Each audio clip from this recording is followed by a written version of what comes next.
Welcome to the media conference for the Washington Huskies. Matisse Thibault and Jalen Howell. Our, pardon me? Noel. No, I'm sorry. Noel.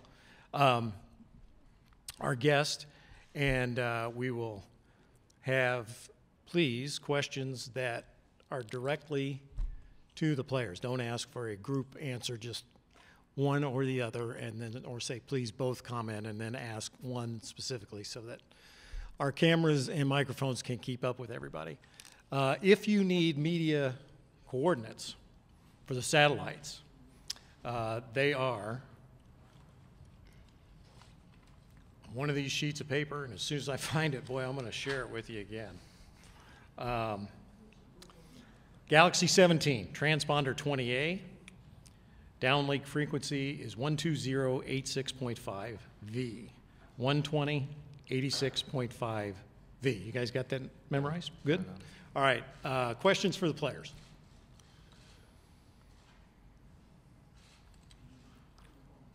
Go ahead.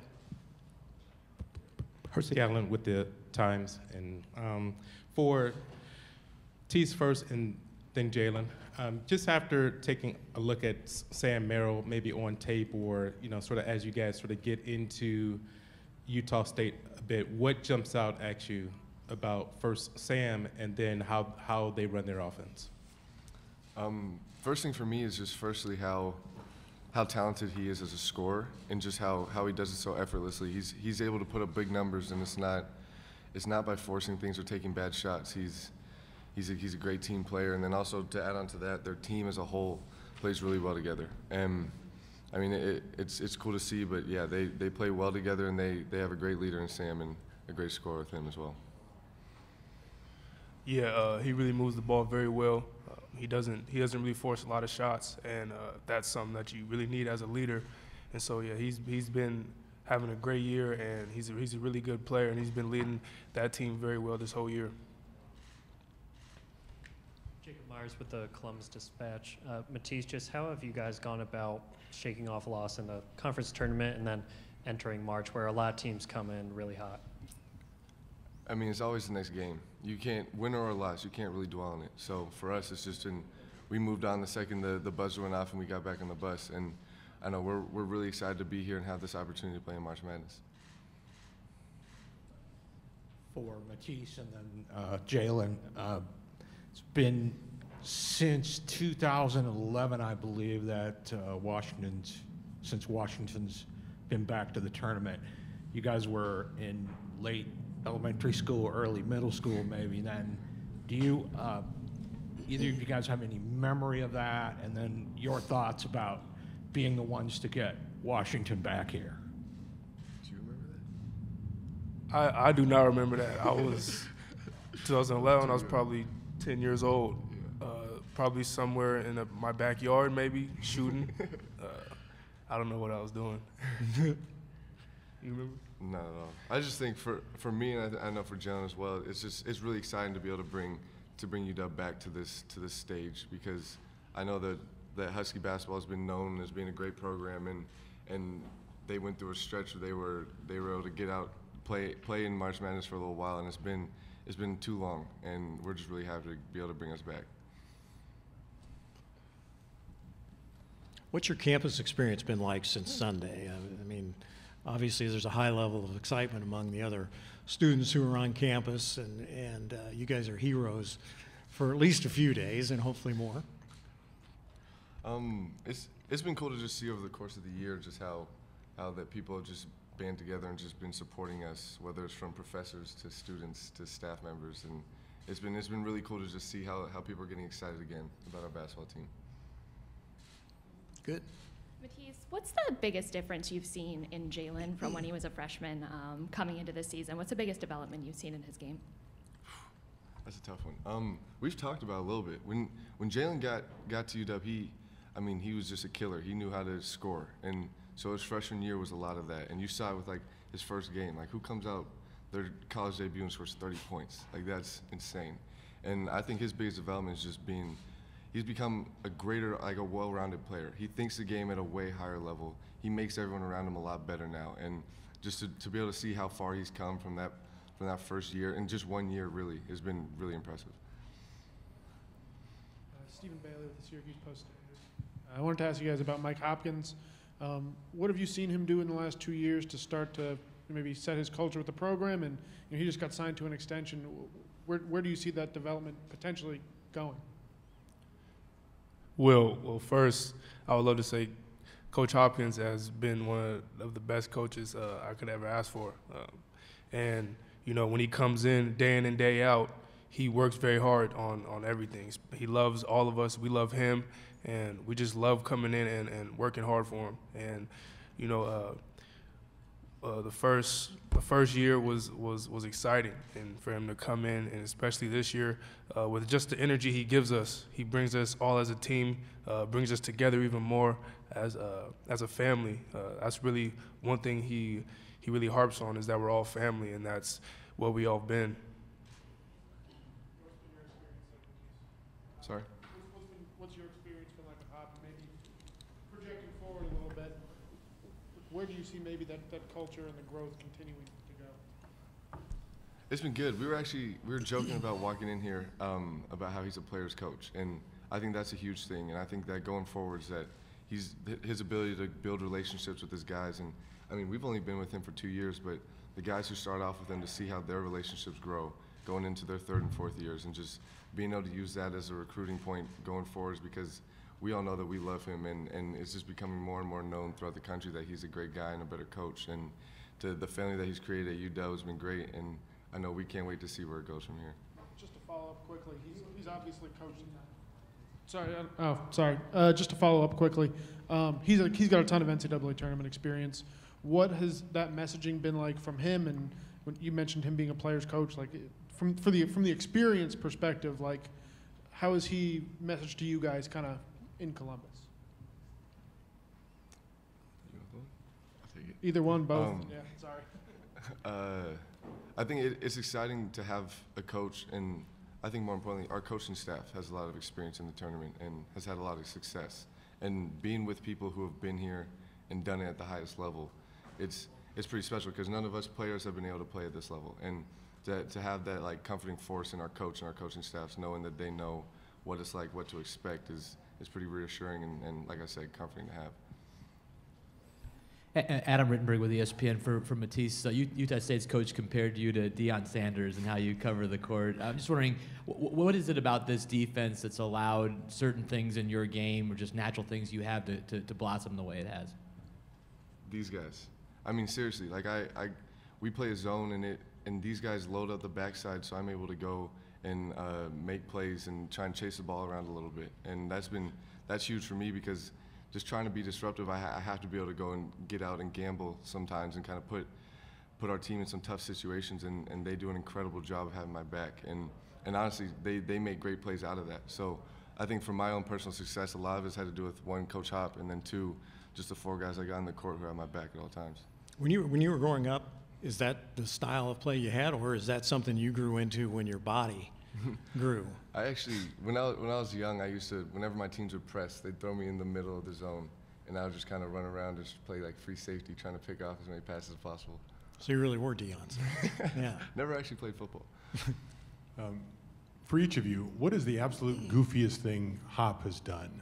Whether practice, on the bus, in team meal, whatever. That is a good question. That's a great question.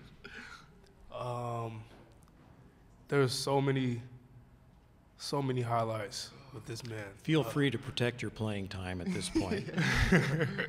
Man, I don't know, that's a tough question. I could think of plenty. Can you think of any like specific? He has, sometimes he'll go on his little tangents, rants, and he'll start reenacting what us players did on the court and just kind of making fun of us. And one time he was frustrated at one of our guys because he grabbed on the rim and got an offensive interference, and he was reenacting that play in our film room, and like he jumped up and punched one of the little ceiling panels and like shifted it so there was a hole, and like it didn't get fixed for like weeks. That was pretty funny. Oh, I got one. we have this little bat that symbolizes our tougher together saying. So like sometimes he'll get like kind of angry and he'll kind of pull it out, kind of just like point at us, like and tell us like everything we're like doing wrong. And one day he kind of just like pointed at us and kind of held it up like this. So everybody's kind of thinking, oh, he's about to hit somebody. But he kind of just put it up and just walked out the room and didn't say nothing. And we're all just looking around like, okay, what is he about to do? Is he about to go break something in our locker room, or is he about to come back and really start swinging on us? So yeah, that was one that I could actually, crazy. He didn't swing on nobody. No. Another thing that he does a lot that we kind of don't think anything of it anymore is like he'll just drop and do push-ups for like no reason. Like he'll just get really excited and just start doing push-ups. He's done it in press conferences. I think in his first one at UW, he dropped down and did a couple. Yeah, push-ups are his thing. Well, we can look forward to that in a few minutes. Do we have any other questions for the players? Go ahead.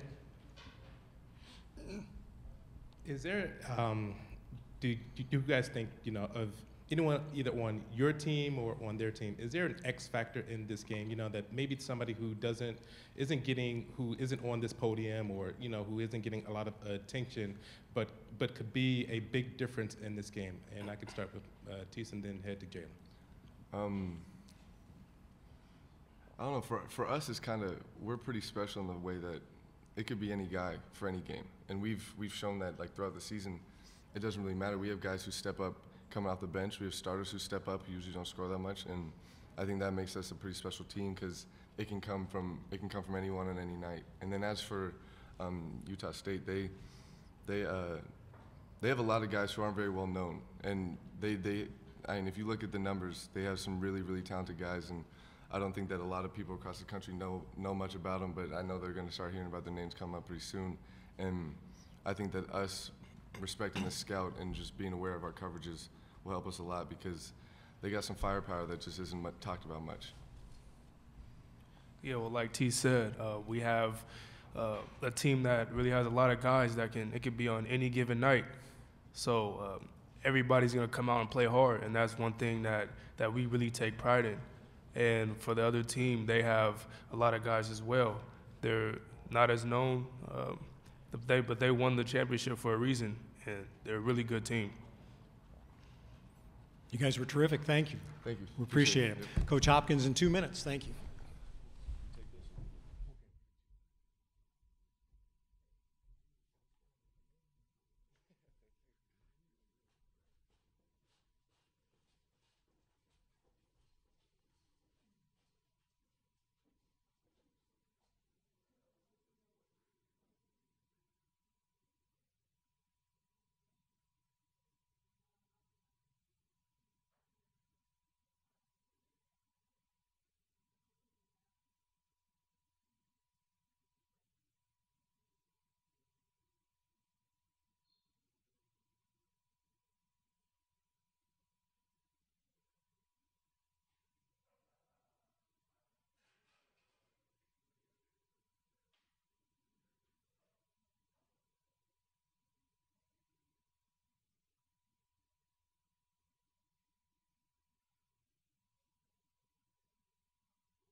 Coach Mike Hopkins, head coach of the Washington Huskies.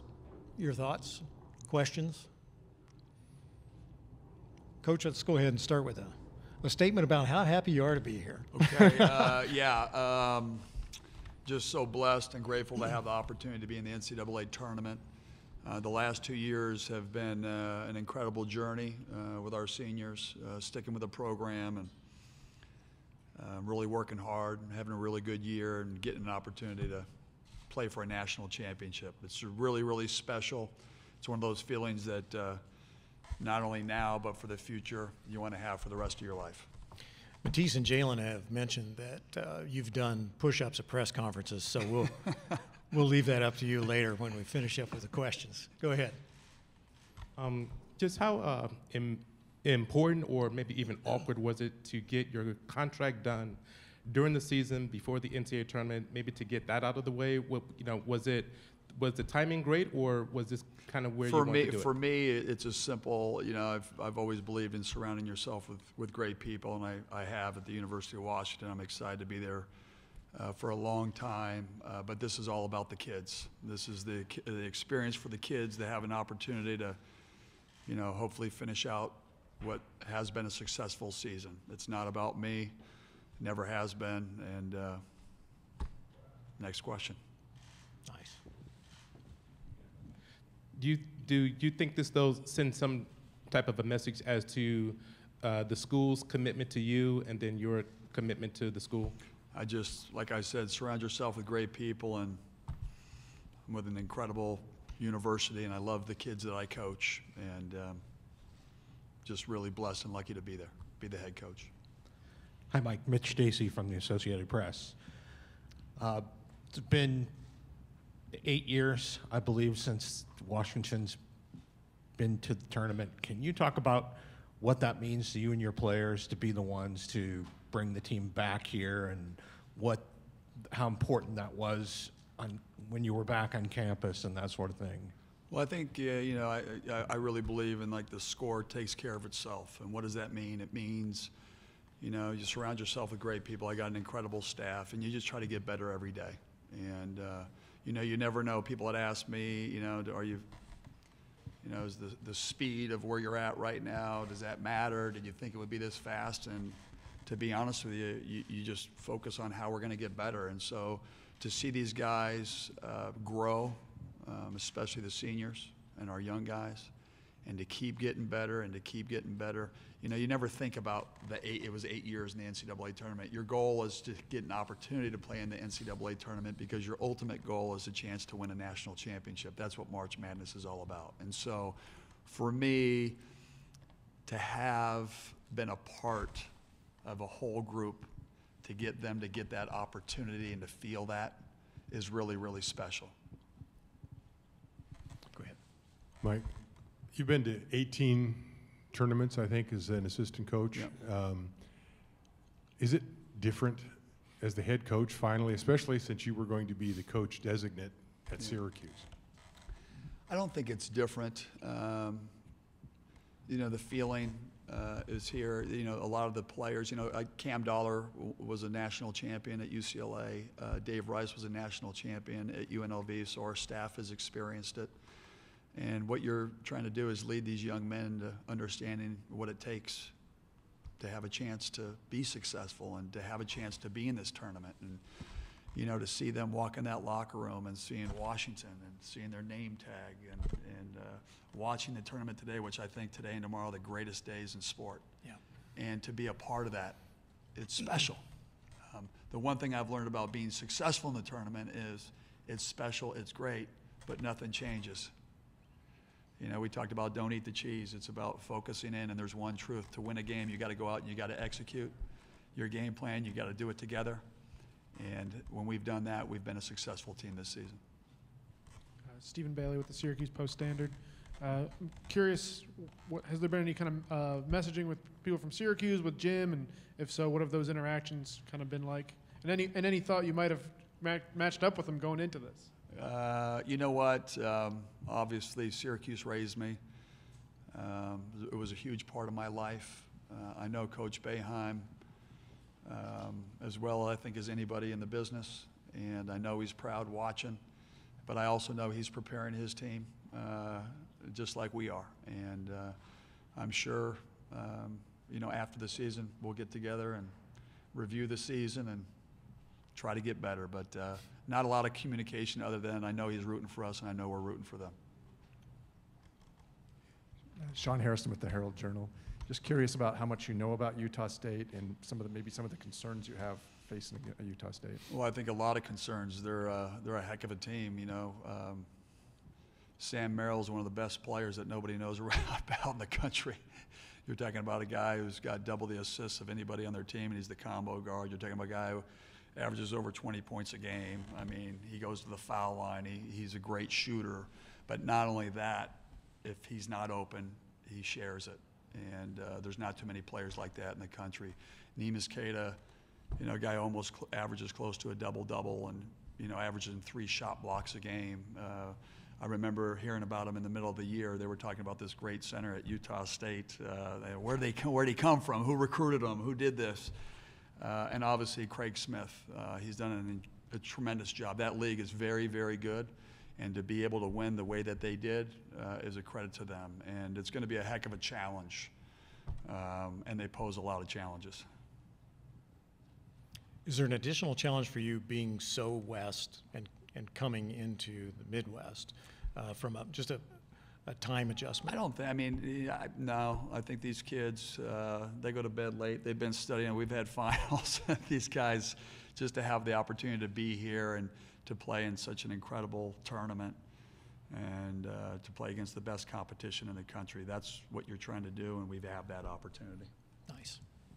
I know you've said a little bit about the contract situation, but aside from surrounding yourself with good people and trying to get the players better, what about this is gratifying to you from a standpoint of being a career-long assistant at Syracuse and then making this statement with this team these last 2 years? It's got to be a great degree of satisfaction for you personally. You know, I think at the end of the day, there's no question. You know, it's all about, you know, you're leading a bunch of young men and a staff to win and to learn what it takes to be successful in life, and they go hand in hand. And you know, we've learned how to win. We've played together. We've played as a unit. We've played for something greater than ourselves. Everybody's sacrificed a little of each other to have this successful season. And that's the type of culture that we're trying to create. So to see that and what you're selling every day on a day-to-day basis, and you're hammering into these kids, and then seeing it work, and them seeing it work and having success, that's what it's all about. And just so proud of our guys. Anybody else? Tremendous job. Thank you. Good questions, Coach. Thank you very much. Thank you very much. Go Dogs.